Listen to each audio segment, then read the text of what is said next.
she asks, "Do you have a condom?" And I say, "Yeah, I do." She says, "Great, I'll be down in 2 minutes." Colleges are looking at campus sex differently these days. She thought she didn't give consent, and I was just sitting there like, what? In fact, they're setting up their own courts to decide when sex becomes sexual assault. Survivors should hold their campuses accountable. But are the campus courts they're setting up dispensing justice or cutting corners? You think that this is America. We have those rights. You don't have any of those rights on a college campus. There is definitely a campus sexual assault hysteria going on. And is the solution worse than the problem? Fox News reporting the truth about sex and college. And now, Martha McCallum.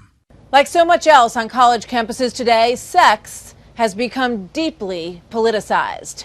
Matters that were once commonly understood are now up for grabs. What is consent? What is sexual activity? And most importantly, what constitutes an assault? We've long heard that government is best kept out of the bedroom. But as it turns out, in colleges across the nation, government is insisting that it be referee in life's most intimate moments. And far from resisting, activists on campus are inviting the government in. In fact, they're demanding that it do more. We investigated how the rule book on campus sex is being rewritten. And what we discovered may surprise you.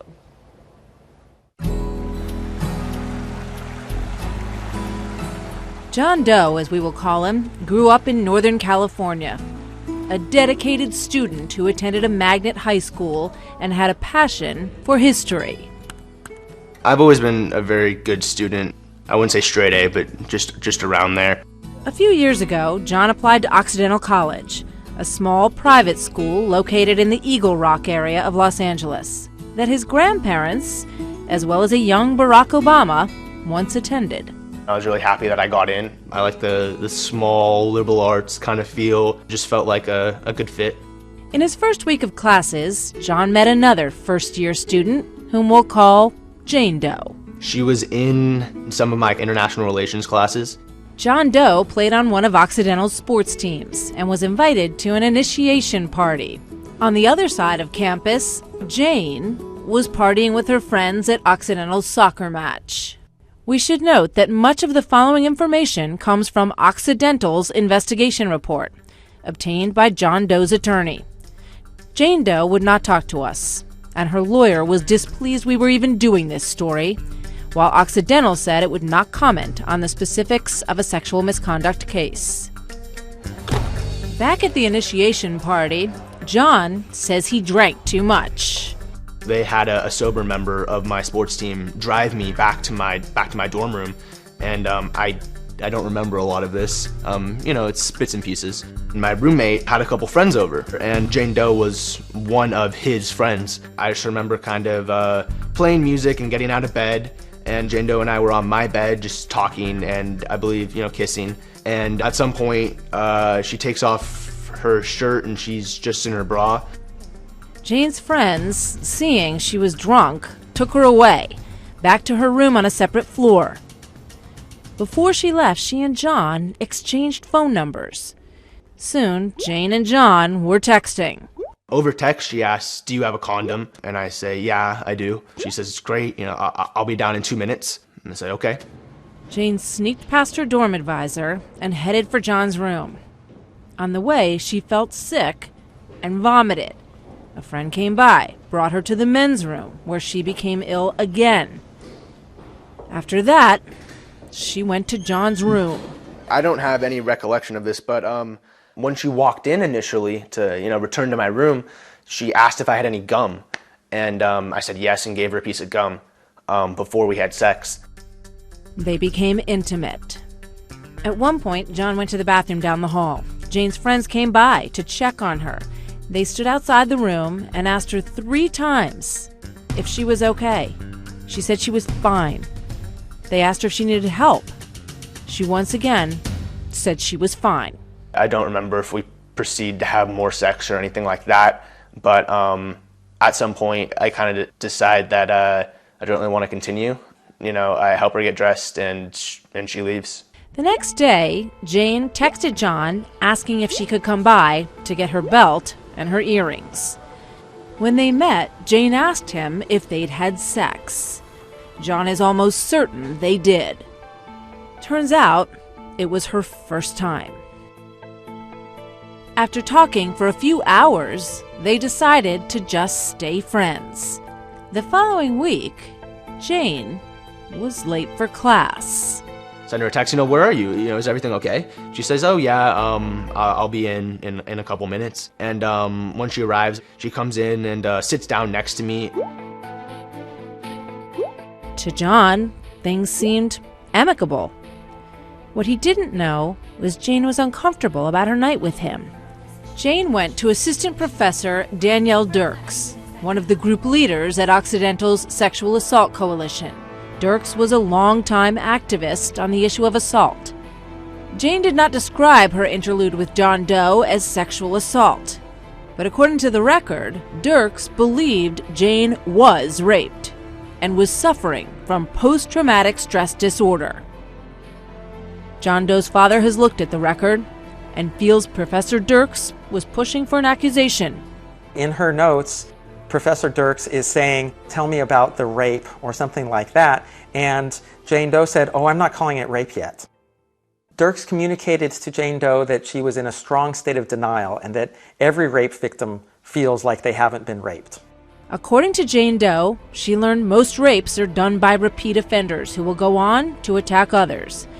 And once again, according to Jane's statement, Dirks told her John Doe fit the profile. A strong GPA in high school, class valedictorian, on a sports team, and from a good family. It was this line of thinking that was the impetus to charge John Doe with sexual assault.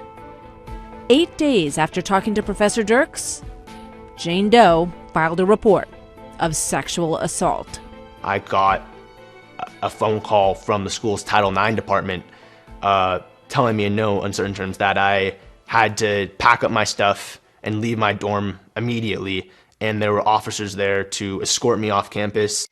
John was taken to separate housing where he was isolated from the student body.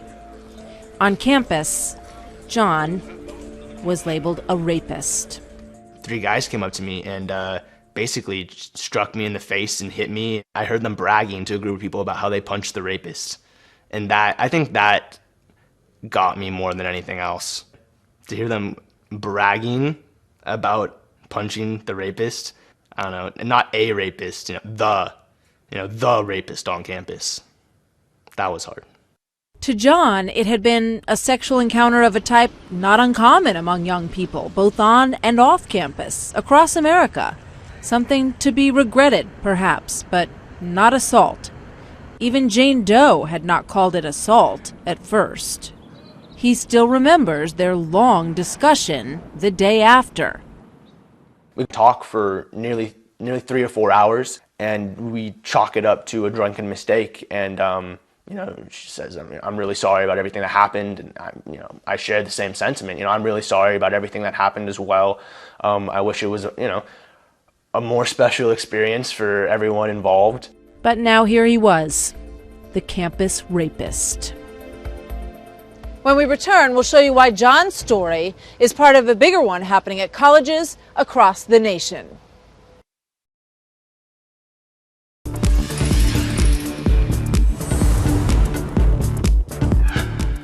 We just saw John Doe accused of assault and thrown into a system he didn't fully understand. But where did this system come from? It started with a letter. This is the Dear Colleague letter that changed everything. Released April 4th, 2011 by the Department of Education's Office of Civil Rights, it spelled out what colleges were required to do regarding sexual assault policy. The issue of sexual violence was one that we brought to light in a kind of renewed focus. Ruslan Ali, then Assistant Secretary for Civil Rights in President Obama's Department of Education, composed this 19-page letter. The laser focus on sexual violence, that was new. The focus on ensuring that every college and university knew their obligations under the nation's civil rights laws to ensure all students were safe. That was also new. The civil rights law in particular is Title IX of the Education Amendments that were passed in 1972, which forbids discrimination on the basis of sex. Sexual assault, in this theory, becomes a federal issue because it, quote, interferes with a student's right to receive an education free from discrimination. I think that the Obama administration has hijacked Title IX. Hans Bader has worked for the Department of Education's Office of Civil Rights and has represented both students and faculty in civil rights cases. Title IX was meant to open the doors of all educational institutions, and all it did was require colleges to treat men and women equally. It did not give the federal government the power to micromanage college disciplinary systems. The Dear Colleague letter was what's known as a significant guidance document. But was it more than that? Does it just offer guidance to universities, or does it have teeth? If colleges and universities don't comply with the nation's civil rights laws, their federal funding can be withheld. The guidance, though, was exactly, Martha, as you indicated, it was guidance. This letter of guidance struck like a thunderbolt. Now every campus across America was on notice.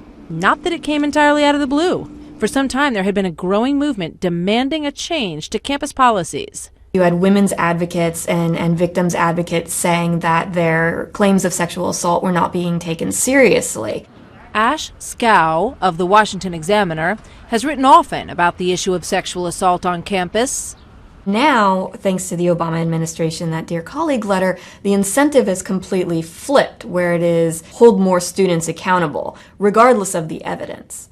You can't eviscerate due process in the name of politics. A centerpiece of the argument of advocates was a 2007 study by the National Institute of Justice that stated 1 in 5 women are threatened or assaulted while in college.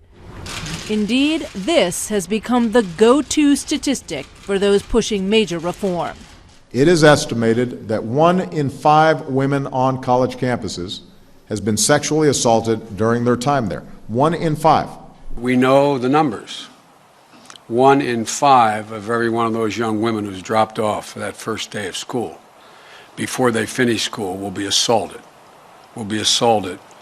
in their college years. The number made people sit up and take notice.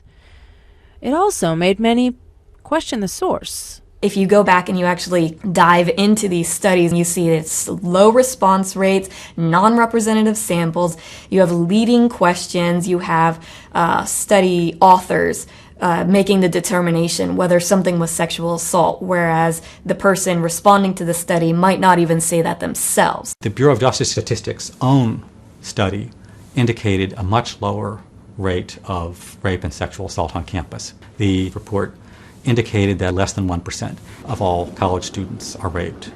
Many of the studies that come up with a figure closer to 1 in 5 are not just measuring rape, they're also measuring certain types of inappropriate touching. Bader also questions a favorite phrase used by advocates, that there's a rape epidemic on campus. An epidemic suggests an increase, and the rates, although we would all wish that there was no sexual assault, the rates have been going down, not up. There is definitely a campus sexual assault hysteria going on. The Dear Colleague letter also insisted on a low standard of proof in assault proceedings. A criminal court requires the highest standard, beyond a reasonable doubt. But under the Department of Education guidelines, colleges would use a preponderance of evidence standard. This means that those judging only need to be slightly above 50% certain that the accused person is responsible.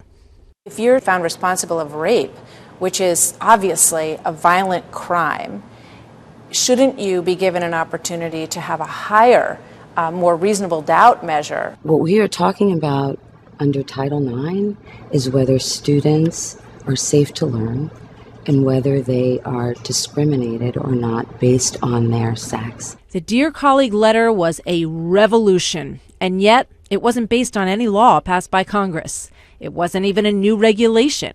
The 2011 Dear Colleague letter did not go through any sort of review process. It was not subject to congressional approval of any kind. It was basically an inter-office memo that is now being used to create new laws, new policies, and new ways to punish schools if they do not follow those policies. One place that got the message loud and clear was Occidental College.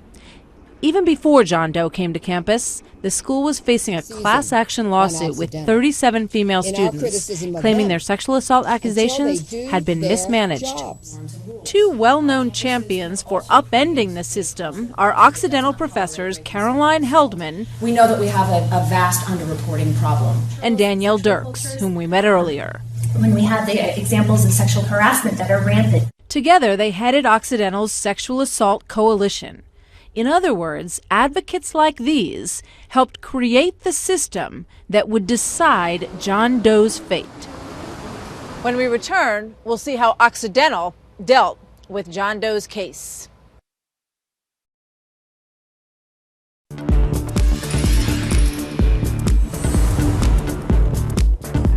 When we left John Doe, he was being investigated for sexual assault. Occidental College promises their system is fair and neutral. But it didn't seem that way to John. John Doe spent most of his first term in college waiting to find out what would be done with his case. Jane Doe, now convinced that she had been assaulted, filed charges with the Los Angeles Police Department. However, after a nearly 2-month investigation, the decision was made not to prosecute. It was determined that John and Jane Doe may have exercised bad judgment, but both had been willing participants.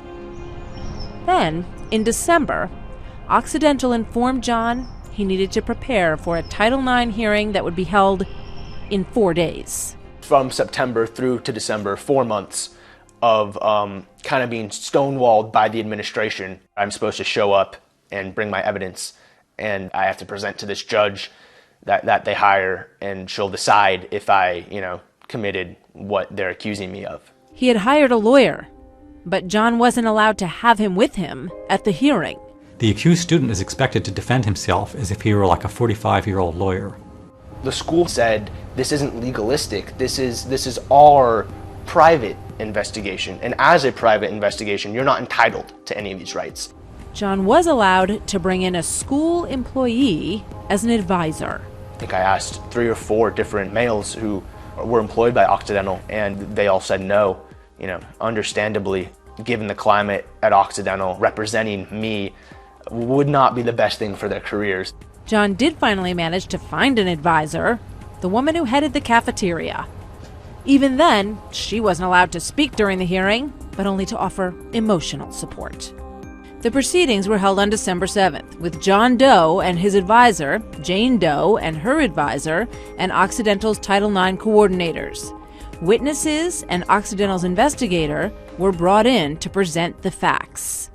Asking the questions and sitting in judgment of John was Mary Lou Merkovich, versed in the ways of Title IX, an attorney from a Los Angeles County law firm. I was the only male in the room, and in a room full of 9 women, when a crying teenage girl is pointing at me saying he raped me, there's a certain emotional impact of that I can't respond to. How do I respond to that? John Doe wasn't merely lacking a lawyer. There was very little due process of any kind that would be found in a court of law. This 18-year-old can't have a lawyer in any of the hearings, doesn't have a Fifth Amendment right against self-incrimination, doesn't have the right to see the evidence, doesn't have the right to cross-examine his accuser or confront his accuser. And you think that, well, this is America. We have those rights. You don't have any of those rights on a college campus. Much of the hearing hinged on consent. John tried to introduce the LAPD investigation of the case, but he was told it was inadmissible. He also told the panel that both of them were drunk. I was told blatantly, it's not relevant, stop talking. According to Occidental's policy, only Jane's level of intoxication mattered. There's all these advocacy groups that are supposed to be empowering women. But under these policies, the complete opposite effect is happening. They're taking women back decades by telling them that they do need somebody to help them along. They do need especially a man in order to be there to protect them essentially from themselves. According to Occidental, John did not protect Jane that night, and they contended there was a smoking gun, the piece of gum John gave to Jane. Jane's request for gum was supposed to have shown him that she wanted fresh breath, which meant she'd been drinking and was therefore too drunk to engage in consensual relations. Because I'd given her a piece of gum, I somehow should have known she was incapacitated, is the word they use. I don't even remember giving her a piece of gum, but you know, if a girl I'm about to sleep with walks into my room and asks for a piece of gum, of course you can have a piece of gum. In essence, the only argument left to John was that while Jane may have been intoxicated, she was aware of what was happening, that she was not incapacitated. But somehow Mary Lou Merkovich latched on to this gum idea to say that I should have known she was intoxicated / incapacitated, and she blurred the lines between those two. And blurring the lines between those two things cost me my college education. A week later, John Doe and his family heard the decision in the case. It was a Friday evening, and I went outside, and you told me that he was found responsible. And oh my goodness, yeah, I just cried. I can't believe it. Yeah. How could they do this? John was banished from the school. His transcripts would be marked expelled for sexual assault. However, the school agreed to keep his transcript clean while he appealed the decision. John applied to another school. One school back in the Midwest was very interested in having me attend. I fly all the way out and take a taxi to the school and start unpacking. In less than 2 hours, he was informed the dean wanted to see him. I'm pretty scared. The dean basically says, we got an anonymous phone call earlier today saying that you were expelled from Occidental for sexual assault, and that's not something that was on your application. And I have to be honest and say, yeah, I was, and I didn't put it on my application for obvious reasons. His acceptance was revoked, and within 24 hours, he was on a plane heading home. While colleges implement the guidance of the Dear Colleague letter, there's a movement to give it the full power of law. That and how some of the accused are fighting back when we return.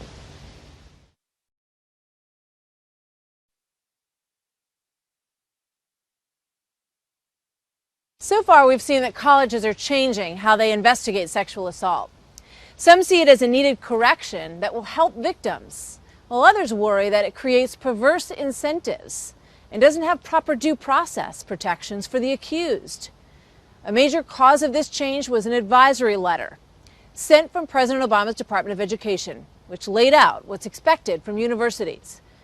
However, now there's a bill pending before Congress, the Campus Accountability and Safety Act, that would in essence codify many of these changes, making them national law. One of the sponsors of this bill is New York Senator Kirsten Gillibrand. The reality is schools aren't still taking this crime seriously. The president and the vice president have both used the number that 1 in 5 women are assaulted during their years in college. And you had that number on your website, but it's not there anymore. Is that number no longer accurate? No, it's accurate. It is prevalent and it is real and it's outrageous. At this year's State of the Union address, Senator Gillibrand had a guest, Columbia University student Emma Solkowitz. She was there to represent victims of sexual assault on campus. People are supporting me because, we as a community do care together. Indeed, in making her story public, Emma has become a celebrity. Her performance art, Carry That Weight, where she dragged a mattress with her everywhere she went on campus, got significant press coverage. While she's still known worldwide as a symbol of rape survivors, somewhat less known is the complicated story behind it all. Paul Nungesser, raised in Germany, attended Columbia. He was accepted in 2011 as a John Jay Scholar, and as far as he and his family were concerned, the universe was opening up to him. Andrew Miltenberg is Paul Nungesser's attorney. Neither Paul nor Emma Sulkowicz agreed to talk with us. Paul met Emma as a freshman in 2011. They became friends and sent each other private Facebook messages. Before the school year was out, they had become sexually intimate. She was quite explicit with him in terms of the kind of sexual relationship and activities that she wanted to have with him. Very much so. In fact, there is an exchange between them where Emma says, "Blank me in the butt," and Paul's response is, "Maybe not. I miss your face, though." And Emma responds, "Ha ha ha, you don't miss my lopsided blank." On the 27th of August, which is the first night that they were back from the summer, they did have sexual intercourse together, which included vaginal and anal sex. 2 weeks later, she texts him. "I want to see you, she says. He sends her a birthday message after that. Then she says, "I love you, Paul." What was happening, we believe at that point, is that Emma wanted to continue to have a relationship with Paul and it be exclusive, and that wasn't something that Paul was interested in. 7 months later, in April of 2013, Columbia notified Paul he was being charged with sexual misconduct.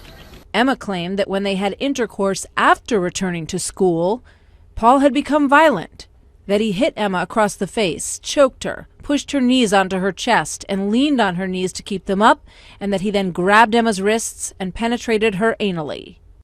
Paul wanted to introduce their Facebook messages into the hearing, but they were disallowed.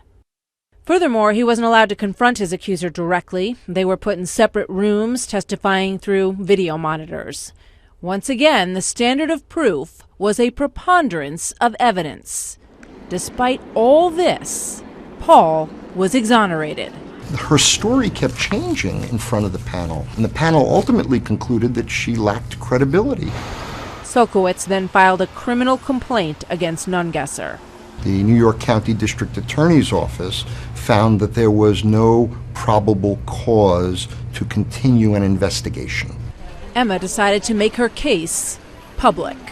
She was going to start this campaign of single-handedly attempting to destroy Paul by carrying around her mattress until he leaves the campus.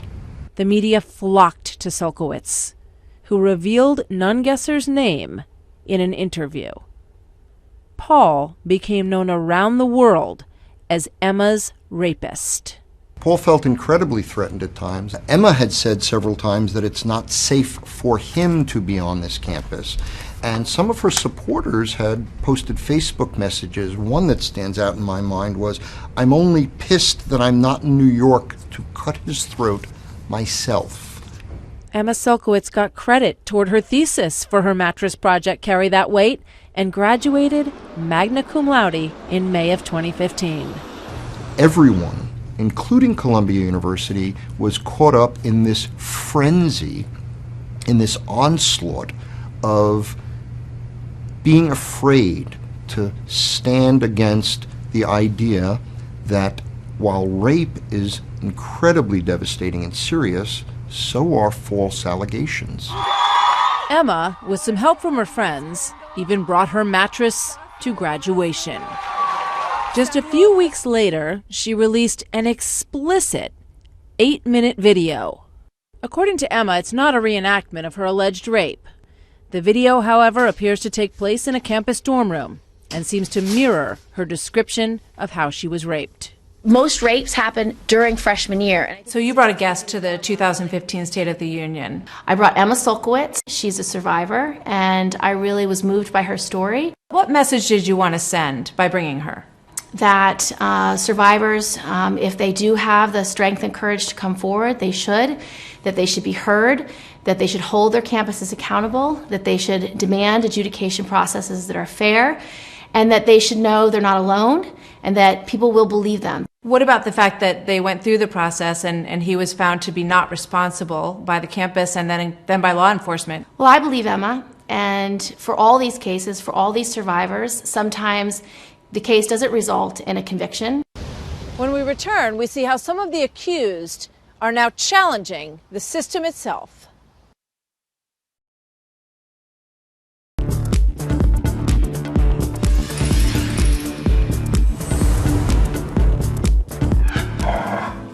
go grab them. Corey Mock and Molly Morris were both transfer students at the University of Tennessee at Chattanooga. When I visited Chattanooga, it was like a really friendly environment, like almost like too friendly. I felt comfortable with the city. I felt comfortable with the roommate. It just felt right. The two met in 2013 and developed a platonic relationship. Then one weekend, Corey invited Molly to come to a party. She said yes. She arrived late, had a drink, and then a few more. After a time, Molly felt dizzy and sick and headed to the bathroom. Corey went to check on her. He was just patting my face awake and was like, Molly, open your eyes, like, look at me. She was like, "Now stay here with me," which was fine. I just sat there, and we just talked for a little bit. Corey walked her to the bedroom. There was no intentions at this point. I remember we started kissing and everything was totally like a normal kind of hookup. Molly says she doesn't remember much about that night, but didn't feel right about what happened. There's no way that I would have slept with somebody that A, I wasn't interested in, B, had absolutely no relationship with. At the suggestion of her roommate, Molly went to see a counselor, Sarah Peters, the director of the University Women's Center. I told her, this is not an official report. I'm not going to give you his name. All I will say is that he's on the wrestling team.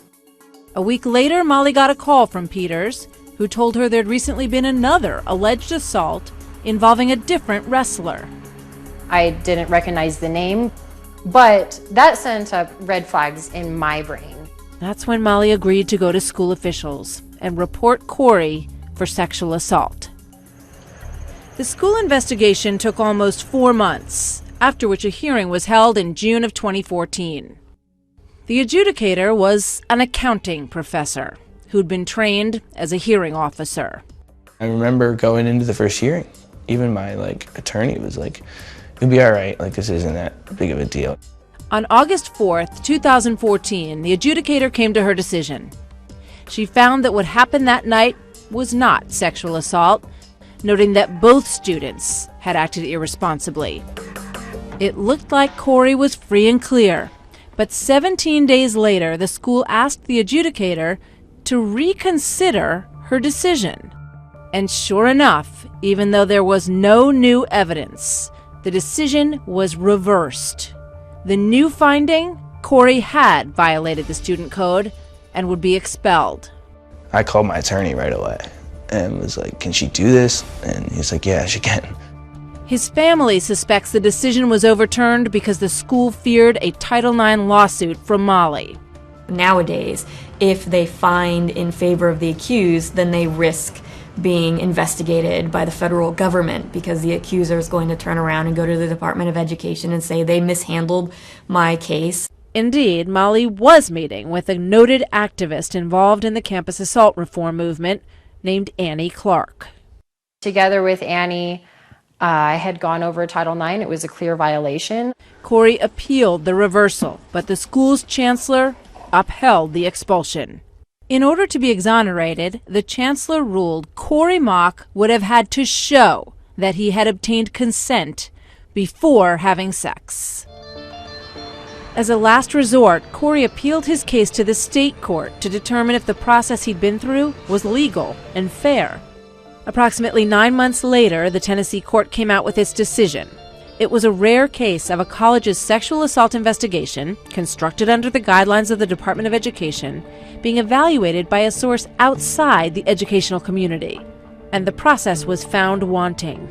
Judge Carol L. McCoy reversed the decision by the university.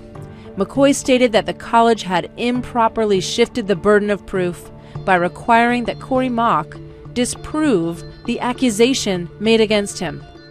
I came home and checked my email, and it said we won the case, everything got overturned, and then next day I found out I passed all my classes, got my graduation.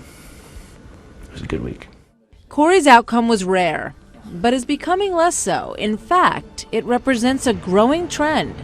To date, there have been at least 3 other cases of a university's process not holding up to judicial scrutiny, and there are more pending. When we return, we look at what we can expect in the future for college campuses and beyond.